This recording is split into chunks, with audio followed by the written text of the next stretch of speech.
తరుక్కుందాం. అలాగే 3 green chilli.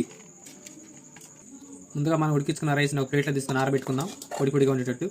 కొడతాకి అట్ల కాడ అయితే చాలా బాగా ఉపయోగపడుతుంది. ముందుగా రాత్రి కొట్టి పెట్టిన 4 ఎగ్స్. ఆయిల్ బాయిల్ అయిన తర్వాత పచ్చిమిర్చి వేసేద్దాం. ఇది డే కాదు, నైట్ అందుకే అన్నాను. ముందు కొట్టి పెట్టుకున్న ఎగ్స్ వేసేద్దాం. లైట్గా అయిన తర్వాత కొంచెం సాల్ట్ యాడ్ చేద్దాం. నైట్ కర్రీ వండుకోవడానికి ఇబ్బంది అయినప్పుడు ఇలా ఎగ్ రైస్ చేసుకుంటే సింపుల్గా ఉంటుంది. ముఖ్యంగా బ్యాచిలర్స్ మన వీడియోస్ కూడా ఎక్కువ శాతం మెయిల్స్ వస్తున్నారు, ఫీమేల్స్ కన్నా కూడా. చాలా థ్యాంక్స్ నాకు సపోర్ట్ చేస్తున్నందుకు. మన ఛానల్లో 500 సబ్స్క్రైబ్ అయిన తర్వాత ఫుడ్ డొనేట్ చేద్దాం అనుకున్నాను నేను.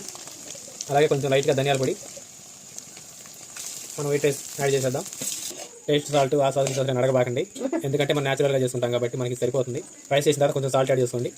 5 నిమిషాల తర్వాత కొత్తిమీర సన్నగా తరిగిపెట్టిన వేసేసుకుందాం. కొంచెం స్పైసీ కావాలంటే మీరు కొంచెం కారం యాడ్ చేసుకోవచ్చు. మేము గ్రీన్ చిల్లీ వేసాం కాబట్టి మాకు అవసరం సరిపోతుంది. ఒక పెద్ద సైజు నిమ్మకాయ మనం స్టవ్ ఆపి దింపిన తర్వాత ఆ వేడి మీద పిండుకుందాం. టచ్చింగ్కి ఆనియన్స్ పెట్టుకోండి.